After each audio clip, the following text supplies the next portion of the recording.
Allahu Allahu Allahu Allah. Bismillahirrahmanirrahim. Assalamualaikum sahabat muslim. Aisyah binti Abu Bakar. Ummul Mukminin Aisyah radhiyallahu anha adalah satu-satunya wanita yang dinikahi Rasulullah Shallallahu Alaihi Wasallam dengan status gadis. Beliau yang paling muda dalam usia pernikahan dan istri Nabi yang paling banyak meriwayatkan hadis.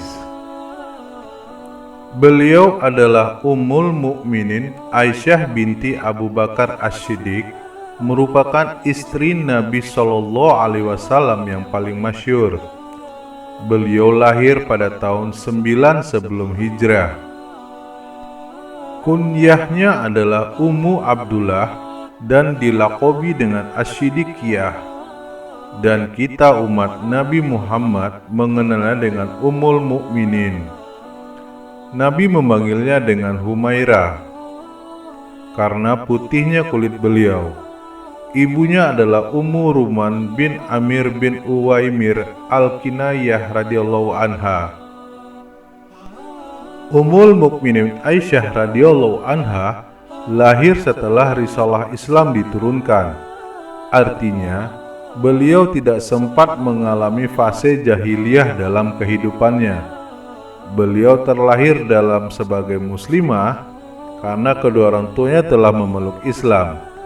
Diriwayatkan oleh Al-Bukhari dan Muslim dari Urwah bin Az-Zubair bahwa Aisyah istri Nabi Shallallahu Alaihi Wasallam berkata, "Aku belumlah berusia baligh ketika kedua orang tuaku sudah memeluk Islam." Aisyah dilahirkan di rumah yang penuh cahaya keimanan. Kedua orang tuanya yang merupakan sahabat terbaik Rasulullah Shallallahu Alaihi Wasallam adalah pembimbingnya. Ia tumbuh dengan bimbingan agama yang mulia dan pengajaran budi pekerti yang luhur. Rasulullah Shallallahu Alaihi Wasallam melamar Aisyah saat ia berusia 7 tahun dan menikahinya saat berusia 9 tahun. Sebagian orang mungkin terheran-heran dengan usia Aisyah saat dinikahi Rasulullah. Keheranan tersebut dikarenakan ia mengukur kondisi zaman dulu dengan tradisi yang berlaku di zaman sekarang. Padahal Abu Jahal sekalipun tidak pernah mencela pernikahan ini. Kita tahu sendiri, Abu Jahal akan memanfaatkan setiap peluang untuk mencari celah yang ada pada Nabi kita Muhammad SAW. Karena usianya yang sangat muda, tidak heran setelah menikah dengan Rasulullah, kita mendapati riwayat-riwayat yang menceritakan bahwa Aisyah masih suka bermain-main layaknya anak kecil. Diriwayatkan dari Aisyah, ia berkata, "Rasulullah pernah menemuiku saat aku bermain dengan anak-anak perempuan.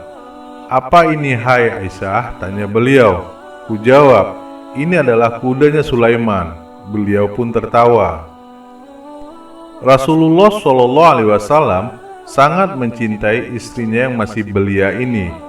Beliau berpesan kepada ibu Aisyah, Ummu Ruman, "Hai Ummu Ruman, aku menitipkan Aisyah agar engkau membimbingnya dengan baik, dan jagalah untukku apa yang ada padanya." Rasulullah sangat senang berjumpa dengannya. Beban yang beliau rasa menjadi hilang dengan menemuinya.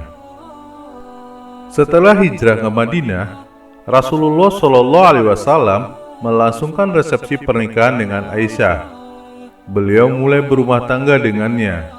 Kota Madinah pun turut berasa bahagia dengan kebahagiaan keduanya. Setelah sebelumnya mereka bergembira dengan kemenangan di Perang Badar. Pernikahan ini dilaksanakan di bulan Syawal tahun kedua hijrah. Sejak saat itulah Aisyah hidup bersama suaminya, membina rumah tangga bersama suami terbaik dunia dan akhirat. Atta bin Abi Rayyah berkata, Aisyah radhiyallahu anha adalah orang yang paling faqih, seorang yang paling baik pandangannya dalam permasalahan umat. Abu Musa al-Asy'ari radhiyallahu anhu berkata, "Tidaklah kami para sahabat Muhammad SAW bingung dalam suatu hadis. Niscaya kami bertanya kepada Aisyah, dan pasti kami dapati pengetahuan padanya tentang hal itu." Seorang tokoh tabi'in dan keponakan Aisyah, Urwah bin Az-Zubair berkata, "Aku tak pernah melihat seseorang yang paling tahu tentang halal dan haram, tentang ilmu syair dan ilmu pengobatan melebihi Aisyah Ummul Mukminin radhiyallahu anha." Diriwayatkan oleh Al-Bukhari dalam sahihnya dari Abu Musa al-Asy'ari radhiyallahu anhu, Rasulullah Shallallahu alaihi wasallam bersabda, "Lelaki yang sempurna jumlahnya banyak, dan tidak ada wanita yang sempurna selain Maryam bintu Imran, Asy'ah istri Fir'aun, dan keutamaan Aisyah dibandingkan wanita lainnya, sebagaimana keutamaan at-tasyarid dibandingkan makanan lainnya." Hadis riwayat Bukhari 5418 dan Muslim 2431. Diriwayatkan oleh Al-Bukhari dan Muslim dalam sahih keduanya dari Abu Salamah, Aisyah radhiyallahu anha bercerita bahwa Rasulullah Shallallahu alaihi wasallam suatu hari bersabda, "Ya Aisyah, ini Jibril mengucapkan salam kepadamu." Aku Aisyah berkata, "Wa alaihis salam warahmatullah." Aisyah berkata, "Jibril itu melihat sesuatu yang tidak kita lihat." Dari Masruq ia berkata, Aisyah radhiyallahu anha bercerita kepadaku, ia berkata, "Sungguh aku melihat Jibril berada di bagian depan rumahku. Ini sedang berada di atas kuda. Rasulullah Shallallahu alaihi wasallam memanggilnya. Ketika ia masuk, aku berkata, 'Hai Rasulullah, siapa orang yang aku lihat kau memanggilnya?' Beliau bertanya, 'Apakah kau melihatnya?' 'Iya,' jawabku. Beliau kembali bertanya, 'Seperti siapa dia?' Ku jawab, 'Mirip dengan Diyah Al-Kalbi.' Beliau bersabda, 'Sungguh kau telah melihat kebaikan yang banyak. Itu adalah Jibril.' Aisyah berkata, 'Jibril hanya mampir sebentar.' Kemudian Rasulullah bersabda, 'Hai Aisyah, Jibril menyampaikan salam untukmu.' Aku, Aisyah berkata, 'Salam juga untuknya. Semoga Allah membalasnya dengan kebaikan.'" Rasulullah tahu persis perasaan dan ekspresi Aisyah. Beliau tahu saat Aisyah senang, dan beliau mengerti saat beliau sedang marah. Dari Urwah bin Mas'ud, Aisyah radhiyallahu anha berkata, "Hai anak saudariku, Rasulullah Shallallahu alaihi wasallam berkata padaku, 'Tidak tersembunyi bagiku kapan kau marah dan kapan engkau ridho.' Aku bertanya, 'Dari mana engkau tahu?' 'Demi ayah dan ibuku.' Beliau bersabda, 'Saat kau ridho, ketika bersumpah kau akan mengatakan demi Robnya Muhammad. Dan saat kau marah, kau akan katakan demi Robnya Ibrahim.'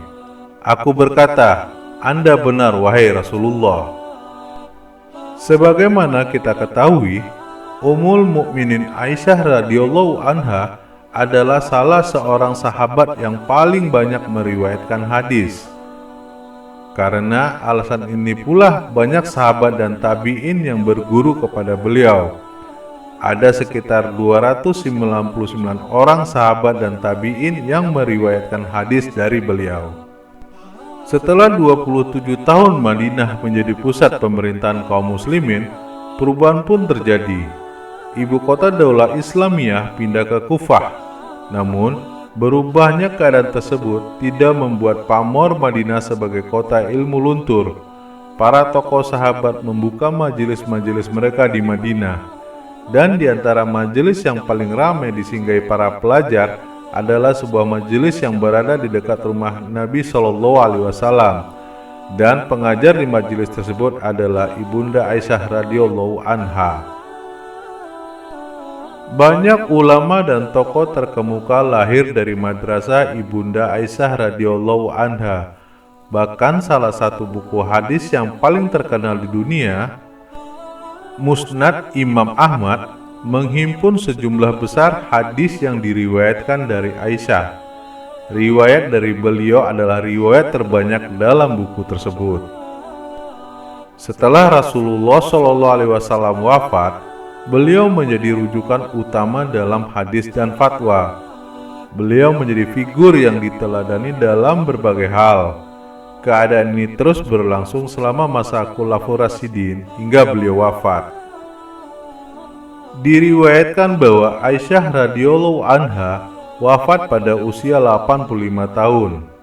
Pada malam Selasa tanggal 27 Ramadan, beliau meminta dikuburkan di malam hari dan dimakamkan di Baqi setelah salat witir. Abu Hurairah radhiyallahu anhu memimpin salat jenazahnya, dan yang memasukkan jenazah beliau ke makamnya ada 5 orang. 2 orang keponakan beliau, Abdullah dan Urwah, 2 orang putra Zubair bin Awam, kemudian 3 orang cucu Abu Bakar As-Siddiq, Al-Qasim bin Muhammad, dan Abdullah bin Muhammad bin Abu Bakar, dan putra dari saudaranya Abdullah bin Abdurrahman bin Abu Bakar radhiyallahu anhu. Wallahu a'lam bishawab.